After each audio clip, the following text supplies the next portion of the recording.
आज हम लोग 11th क्लास का बायोलॉजी तीसरा लेसन करने वाले हैं, जो कि हमारा है वनस्पति जगत। तो पहला टॉपिक हमारा है वनस्पति जगत में शैवाल। तो शैवाल क्या है? तो शैवाल क्लोरोफिल युक्त सरल, थायराइड, स्वपोषी तथा जलीय जीव है। शैवाल कायिकी, अलैंगिक तथा लैंगिक जनन करते हैं। मतलब शैवाल होता है जो कायिकी, अलैंगिक तथा लैंगिक सभी जनन करते हैं। कायिकी जनन किसके द्वारा होता है? तो कायिकी जनन होता है विखंडन विधि के द्वारा। अलैंगिक जनन बीजाणुओं द्वारा होता है। ये बीजाणु जुस्ने होते हैं।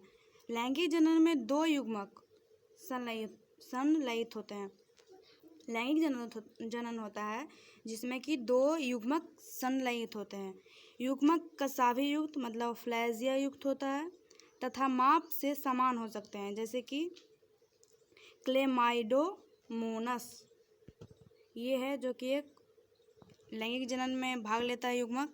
अगला है फ्लैजिया विहीन लेकिन माप में समान होते हैं, जैसे स्पाइरोगायरा। ऐसे जनन को समयुग्मी कहते हैं।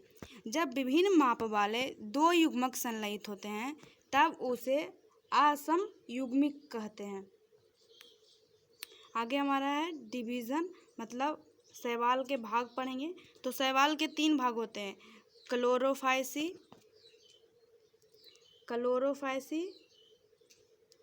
फियोफाइसी और रोडोफाइसी। तो पहला पढ़ेंगे क्लोरोफाइसी।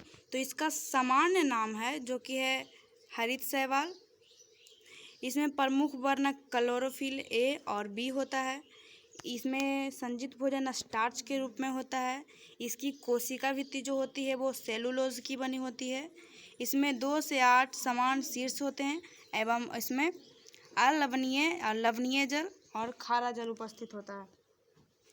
अगला हमारा है फियोफाइसी, मतलब इसके जो समान नाम है वो है भूरे शैवाल।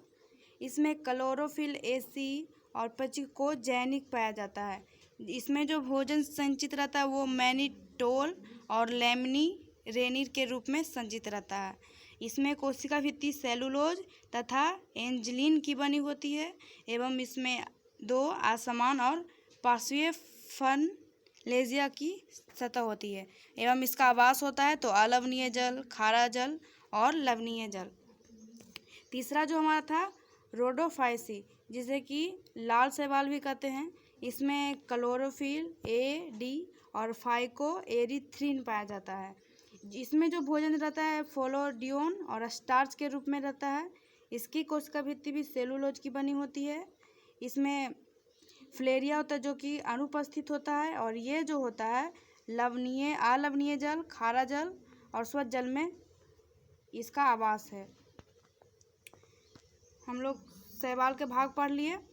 अब आगे देखेंगे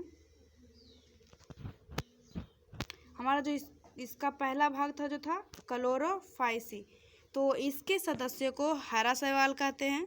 ये एक कोशिक, कोलोनिमन तथा तंतुमय हो सकता है। इसके अधिकांश सदस्यों के क्लोरोप्लास्ट में एक अथवा एक से अधिक पायरिनाइड पाए जाते हैं। पायरिनाइड होता है जो कि स्टार्च है। कायिकी जनन प्रायः तंतु के टूटने से अथवा बीजाणु बनने से इसमें कायिकी जनन होता है।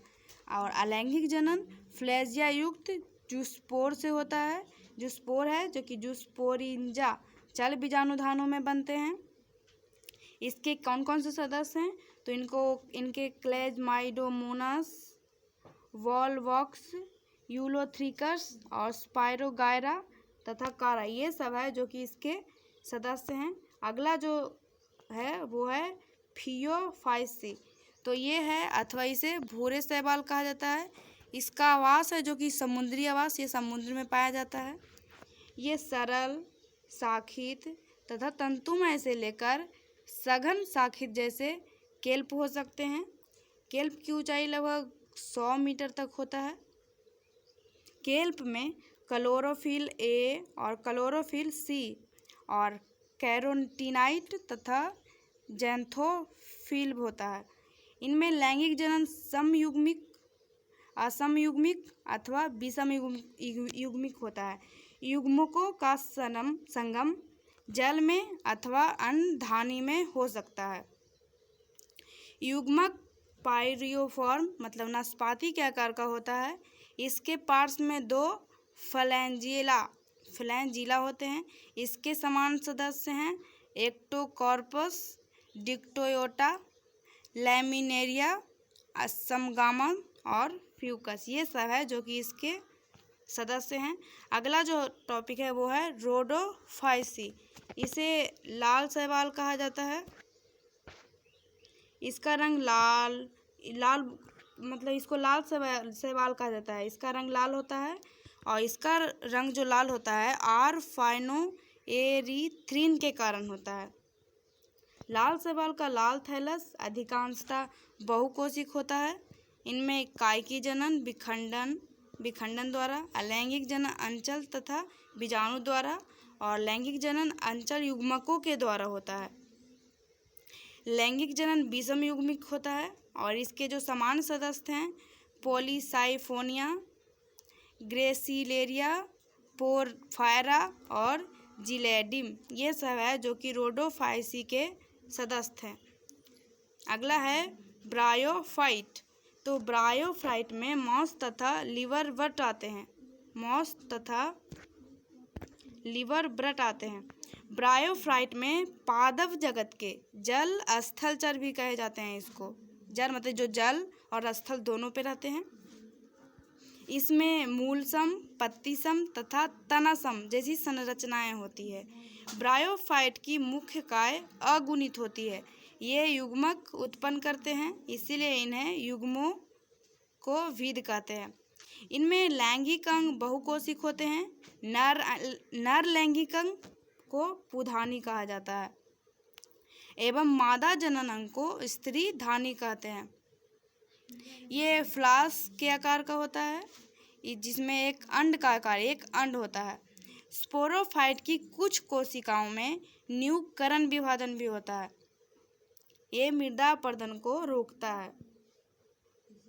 अगला ये है जो लिवर ब्रट, ये क्या है इसके बारे में पढ़ेंगे। तो ये प्रायः नमी छायादार स्थानों पे जैसे कि नदियों के किनारे, दलदली क्षेत्र में, पेड़ की छाल पर आते हैं। लीवर ब्रट जो है वो पादपकाय, थैलाभास और मार्केसिया होती है। थैलस पृष्ठाधर होते हैं तथा अध स्तर चिपके रहते हैं। इनमें अलैंगिक जनन थैलस के विखंडन तथा विशिष्ट संरचना जेमो के द्वारा होता है। जेमो है जो कि एक विशिष्ट संरचना है। जेमो हरी को बहुकोशिक अलैंगिक कलियां हैं जो जेमा कप में स्थित होती है। आगे तो स्पैरोफाइट, इसमें एक पाद सीटा तथा कैप्सूल होता है। मियोसिस के बाद कैप्सूल में स्पोर बनते हैं। अगला है जो कि है मॉस। तो ये क्या है, तो जीवन चक्र की प्रभावी अवस्था को युग्मोद्भिद कहते हैं।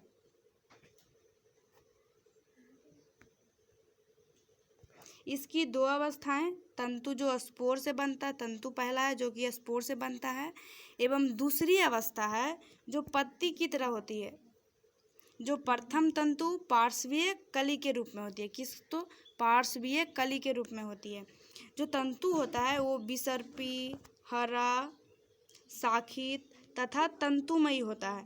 मॉस में कायकी जनन द्वितीयक प्रथम तंतु के विखंडन तथा मुकुलन के द्वारा इसमें कायकी जनन होता है। जो और लैंगिक जनन में लैंगिक अंग पुधानी तथा स्त्रीधानी पत्तीदार प्रारोह की चोटी पर स्थित होते हैं। निषेचन के पश्चात युग्मनज से स्पोरोफाइट विकसित होता है और इसके जो समान सदस्य हैं वो हैं फ्लूनेरिया, पॉलीट्राइकम और स्फेगम। अगला हमारा है वो है टेरिडोफाइट। अगला जो पढ़ेंगे हम लोग टेरिडोफाइट के बारे में। विकास की दृष्टि से ये स्थल पर उगने वाले पौधे हैं। किस पे? तो यह स्थल पे उगते हैं, जिनमें संवहन उत्तक जाइलम और फ्लोएम दोनों होता है।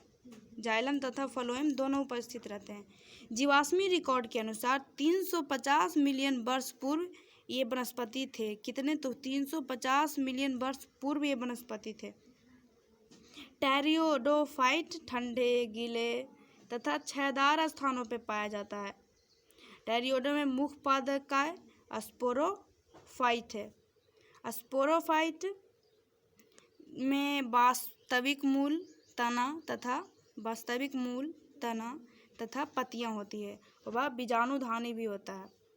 कुछ टेरिडोफाइट है जिसमें बीजाणुपन सघन होकर एक सुस्पष्ट रचना बनाते हैं, जिन्हें कि हम शंकु कहते हैं। एग्जाम्पल तो सिलेजिनेला, इक्विसिटीज, ये सब है जो कि टेरिडोफाइट है।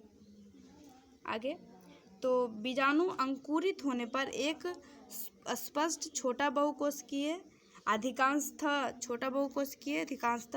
प्रकाश संश्लेषी सैलाब युग्मोद्भिद बनाते हैं, जिसे प्रोथैलस कहा जाता है। युग्मोद्भिद के नर तथा मादा अंग पुधानी और स्त्रीधानी होते हैं, जिसे टेरिडोफाइट में स्पोर एक प्रकार के होते हैं। उन पौधों को नम बीजाणु कहा जाता है। सिलेर्जिला होता है, साइलविनिया, इसमें दो प्रकार के हैं, बृहद तथा लघु स्पोर। बृहद स्पोर और लघु स्पोर।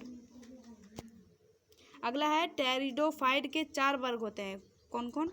तो साइलोप्सिडा, लाइकोपसिडा और स्पिनोपंसिडा और टीरोस्पिडा, ये सब चारों हैं जो कि टेरिडोफाइट के वर्ग हैं। और अगला हमारा है जिम्नोस्पर्म, इसके बारे में पढ़ेंगे। तो जिम्नोस्पर्म का जिम का अर्थ होता है अनावृत और स्पर्म का अर्थ होता है बीज। इसमें बीजांड अंडाशय भित्ति से ढके नहीं होते हैं, मतलब ढका नहीं होता है। जिम्नोस्पर्म में मध्यम अथवा लंबे वृक्ष तथा झाड़ियाँ इस वर्ग में आती है। इसमें इसका सबसे बड़ा वृक्ष है जो कि सकुआ वृक्ष के नाम से विख्यात है। इसकी मूल प्रायः मूसला मूल होती है। इसकी कुछ जीनस की मूल कवक के सहयोग से कर लेती है, जिसे कि हम लोग कवक मूल कहते हैं, जैसे कि पाइनस। कुछ की छोटी मूल नाइट्रोजन स्थित करने वाले साइनो के साथ सहयोग कर लेती है, जिसे प्रवाल मूल कहते हैं, जैसे कि साइकस के तने अशाखीय और शाखित होते हैं। इनकी सरल व संयुक्त भी होते हैं, जिम्नोस्पर्म विषम बीजाणु होता है। कैसा बीजाणु है? ये विषम बीजाणु है। बीजाणुधानी में 2 प्रकार के बीजाणु उत्पन्न होते हैं, और बीजाणुधानी बीजाणु पर्ण में बनते हैं। कहाँ होते हैं? तो बीजाणु पर्ण में होता है। और जो बीजाणु पर्ण है वो सर्पिल की तरह तने पे लगा होता है, तने पे लगा रहता है। बीजाणुपर्ण सलत अथवा सघन शंकु बनाते हैं। कैसा? तो सलत अथवा सघन शंकु कौन बनाते हैं? तो बीजाणुपर्ण शंकु, जिस पर लघु बीजाणुपर्ण तथा लघु बीजाणुधानी होती है, उन्हें लघु बीजाणुधानी अथवा नर शंकु भी कहा जाता है। जिस शंकु पर गुरु बीजाणुपर्ण तथा गुरु बीजाणुधानी होती है, उन्हें गुरु बीजाणुधानी अथवा मादा शंकु कहते हैं। गुरु बीजाणु मात्र कोशिका बीजांडकाय एक कोशिका से विभाजित होता है तथा बीजांडकाय एक अस्तर द्वारा सुरक्षित होता है, और इस सघन संरचना को बीजांड कहते हैं। अगला है वो है एंजियोस्पर्म। तो पुष्पीय पौधे अथवा एंजियोस्पर्म में परागकण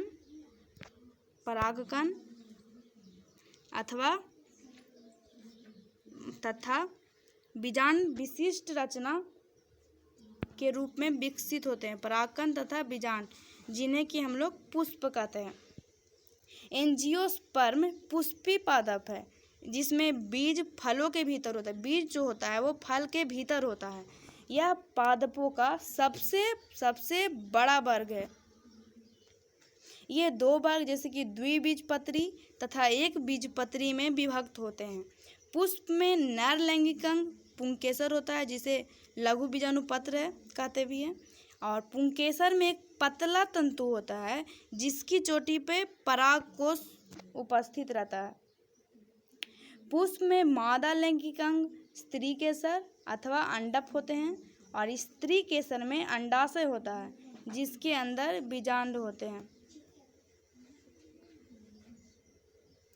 बीजांड के अंदर बहुत सी नियुक्त मादा युग्मोद्भिद होता है जिसे कि भ्रूण कोश कहते हैं। भ्रूण कोश में 3 कोशिकीय अंड समुच्चय होता है। पहला एक अंड कोशिका, दूसरा दो सहायक कोशिका, तीसरा 3 प्रतिव्यांत कोशिका या फिर 2 ध्रुवीय कोशिकाएं होती है। परागकण परागकोश से निकलने के बाद, परागकण जो होता है वो परागकोश से निकलता है और निकलने के बाद हवा द्वारा स्त्री केसर के वर्तिकाग्र पर स्थानांतरण को ही परागकण कहते हैं। परागकण है वर्तिकाग्र पर अंकुरित होता है जिससे परकनली बनती है। एक नर युग्मक अंड कोशिका से संलयित होता है, अंड कोशिका से, जिसे कि युग्मनज कहते हैं। और द्विनिषेचन मतलब 2 संलयन होता है। एंजियोस्पर्म का अद्वितीय गुण है ये। युग्मनज भ्रूण में युग्मनज होता है जो कि भ्रूण में विकसित होता है। अगला जो टॉपिक हमारा है पादप जीवन चक्र तथा संतति या पीढ़ी एकांतरण। पादप में अगुणित तथा द्विगुणित कोशिकाएं कौन सी है? तो माइटोसिस, जिसके द्वारा विभक्त होती है। निषेचन के बाद युग्मक माइटोसिस द्वारा विभक्त होता है जिसके कारण स्पोरोफाइट पादपकाय का निर्माण होता है। पादपकाय में मियोसिस द्वारा अगुणित बीजाणु भी बनते हैं। जैसे आप पढ़ेंगे पादप वर्ग तथा उनकी विशिष्ट पीढ़ी एकांतरण के बारे में। तो हमारा पहला है बीजाणु उद्भिद मतलब स्पोरोफिटिस संतति में केवल एक कोशिका वाला युग्मनज होता है। युग्मनज में मियोसिस विभाजन होता है और अगुणित बीजाणु में माइटोटिक विभाजन द्वारा युग्मनोभिद बनते हैं। ऐसे पौधों में प्रभावी प्रकाश संश्लेषी अथवा मृतजीवी युग्मकोभिद होते हैं। इस प्रकार के जीवन चक्र को अगुणितिक कहा जाता है, जैसे कि वॉलवॉक्स, स्पोरोगायरा, क्लेमाइडोनिस etc. ये सब इत्यादि ये सब है जो अगुणितिक में आता है। अगला है जिन पादप में द्विगुणित बीजाणुद्भिद प्रभावी प्रकाश संश्लेषी मुक्त होता है, उगमोद्भिद एक कोशिकीय अथवा कुछ कोशिकीय अगुणित होते हैं। जीवन चक्र की इस अवस्था को द्विगुणितिक कहते हैं, जैसे कि जिम्नोस्पर्म, एंजियोस्पर्म ये सब है जो कि द्विगुणित में जीवन चक्र में आते हैं। अगला है ब्रायोफाइट तथा टेरियोफाइट। इसमें मिश्रित अवस्था देखने को मिलती है। दोनों अवस्थाएं बहुकोशिकीय होती है लेकिन उनकी प्रभावी अवस्था में विभिन्नता होती है। द्विगुणित बीजाणु उद्भिद प्रभावी मुक्त प्रकाश संश्लेषी संवहनी पादपकाय होता है। यह बहुकोशिक मृतजीवी स्वपोषी मुक्त लेकिन अल्पायु होती है, इसकी आयु अल्प होती है। युग्मोद्भिद से पीढ़ी एकांतरता करता है और ऐसे पैटर्न को अगुणितिक जीवन चक्र कहते हैं। जैसे इसमें एक अपवाद है कि है लेकिन ऐसा नहीं होता है।